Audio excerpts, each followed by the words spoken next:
Então, galera, começando aí mais uma aulinha. Já queria pedir desculpa, tá, gente? Porque eu fico tropeçando nas palavras, mas o que interessa é o conteúdo, tá bom? Eu fico explicando, aí eu fico falando umas coisas retardadas. Que nem eu percebi nessa última aula aí, acho que eu falei, na próxima aula a gente continua a aulinha. Mas acho que humildade é isso, é rir de si mesmo. Mas vamos continuar. Enfim, o que eu tinha escrito aqui, né, para essa aula, principais comandos do Git hashtag 2, né, a gente vai falar aqui sobre como adicionar, remover, vou falar um pouquinho sobre o arquivo do Git ignore, tá, e como comitar.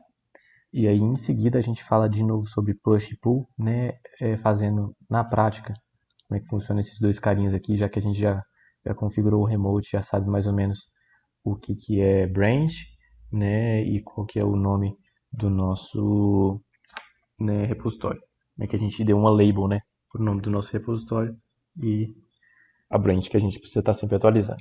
Enfim, vamos lá.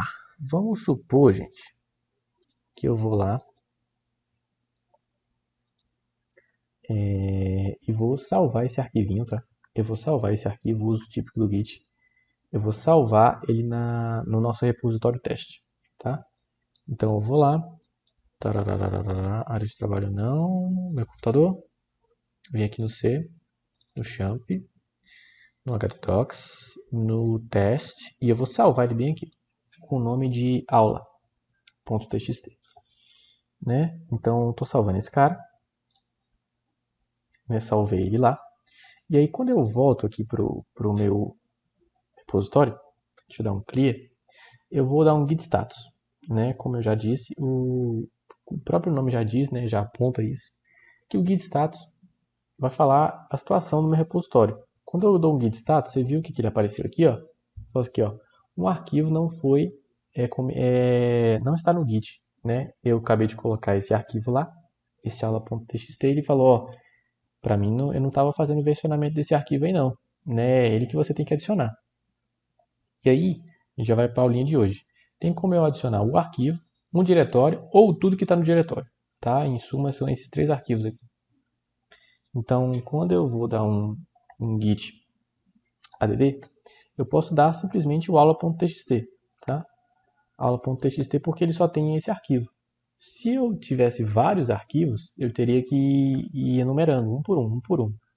E aí, para poder poupar esse trabalho, né, eu faço ponto. Aí ele adiciona tudo que está, né, na minha pastinha de teste. Tudo que está para modificar, ele adiciona. Então eu vou lá e dou um enter. E aí quando eu dou um git status de novo, ele fala, ó, tem um novo arquivo, você precisa agora comitar, né? Mudanças para serem comitadas. Mas vamos supor que eu desisti. Eu adicionei esse arquivo aqui e desisti. Quero remover ele do meu versionamento. Não quero fazer o versionamento desse arquivo. Porque isso acontece, tá, galera? Vamos supor, quando você cria um projeto, existem alguns arquivos que são privados da sua máquina local, que não é interessante você estar upando para o repositório na nuvem. E aí você precisa ignorar alguns arquivos, né? Então, não é tudo que você tem que adicionar. Às vezes você precisa realmente remover. Então vamos supor que eu desisti, quero remover, eu vou lá, git rm aula.txt. Vou lá, dou um enter, né? Aí quando eu dou um git status, ele falou, the following file has changed, tarará. Então ele está mandando eu fazer ponto cached, porque como eu já adicionei, ele está falando para usar o comando cached. O comando cached ele serve para remover o arquivo do repositório remoto, mas manter, né, ele localmente. Porque se eu fizer rm, ele vai literalmente remover o arquivo, vai deletar o arquivo e vai remover do Git. Mas ele tá aqui que ele está falando para mim, ó, esse arquivo está aberto e eu não consegui remover. Por que ele não removeu? Porque ele está aberto aqui. Aí tem o comando rm cached. E aí eu coloco aula.txt. O que ele vai fazer? Ele vai remover só do Git e não vai deletar, né, o arquivo. E aí quando eu dou um git status, ele fala, ó, ele volta para aquela ação inicial, né? Ó, tem um arquivo tal que ele não está aparecendo. entendeu? E aí, eu vou aproveitar para falar sobre um arquivinho chamado gitignore. Tá? O gitignore, ele é um arquivinho oculto, tá? Por isso que ele chama .gitignore, em que você adiciona esse arquivo na raiz, né, da sua pastinha. Então, da mesma forma que eu tenho, né, a pastinha aqui, ó, .git, né, que foi criada na raiz, né, do nosso projetinho, do nosso repositório, a gente tem um arquivinho .gitignore, tá ok? Em que a gente cria, que nele contém o que é para o Git literalmente ignorar. Vamos supor que eu não quero fazer o versionamento dessa aula.txt. Né? Eu versionei, mas ele sempre vai ficar reclamando, tá vendo? Sempre vai ficar reclamando que tal arquivo não está adicionado e tudo. Então, a gente utiliza sempre o gitignore. Eu vou abrir aqui uma pastinha de um projetinho em que eu tenho o gitignore. O gitignore, simplesmente você vai colocar linha a linha, tá? O arquivo que você quer que ele ignore. Ou pasta, né? É uma pasta ou diretório que você quer ignorar ele. O que eu tinha falado? Às vezes é interessante você não upar para o repositório coisas privadas que são tipo específicas para a sua máquina local. E aqui que eu falo para ele, ó, na pastinha nbproject, private, ó, ignora essa pastinha, entendeu? Que é a pastinha que ele cria quando ele cria um projeto no NetBeans. E aí eu simplesmente crio esse arquivinho aqui, tá? E aí ele fica ignorando esses arquivos que estão dentro dessa pasta, tá? Então o git ignore é uma boa, né? Estou sempre utilizando ele aí, que facilita a vida quando a gente está fazendo o versionamento. Enfim, então o git add é para adicionar o arquivo, né, ou o diretório no nosso versionamento. O git rm é para remover, né, tem como você remover o arquivo, em que você simplesmente digita arquivo.txt e aí dá enter e ele vai remover. Vai dar o rm --cache, que ele vai tirar do versionamento, mas não vai deletar ele do seu diretório, tá? Do seu repositório.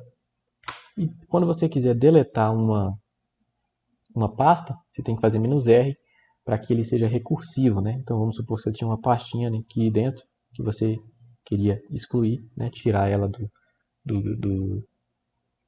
Git para não fazer o versionamento dessa pastinha. E aí você coloca "-r" para poder indicar que é um diretório. Fechou? Então vamos dar o git add. Eu quero adicionar esse carinha, tá? Vamos dar um git status. E aí ele está falando, ó, tem mudanças a serem comitadas. Aí a gente vai lá e dá o git commit "-m".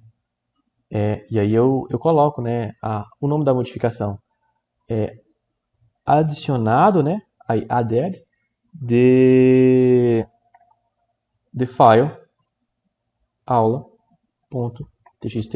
Então é simplesmente uma mensagem da modificação que você está fazendo, tá? Por que é importantíssimo o commit? O commit ele vai identificar quem foi o autor daquela alteração, tá? Então o commit ele é muito utilizado, principalmente por desenvolvedores, para falar, ó, fulano está trabalhando, fulano não tá trabalhando. Tipo, você mede o seu nível de produtividade por commit, tá? Porque o commit ele vai dizer quais foram os arquivos que você alterou, a quantidade de arquivos, a quantidade de linhas, né? Então não tem como, tipo, trollar, né, o gerente de projeto, o gestor do projeto, porque o commit ele já fala tudo. Quem é que está trabalhando, quem não está, se está trabalhando pouco, se está trabalhando muito, se alterou muito o arquivo, se fez muita modificação, se deletou muito, se adicionou. Então tudo você faz pelo commit, né, que você dá como se fosse um título para suas modificações. Então você vai lá dar um enter. E ele fala, ó, um arquivo modificado, eu tenho 117 inserções, criado um modo, tal, tal, tal. Aí eu dou um git status e falo, ó, tem nada para comitar, né? Tá tudo ok. E aí agora sim eu consigo fazer o quê? Dar o push. Então eu vou lá, git, opa, desculpa, despertador, git push origin master.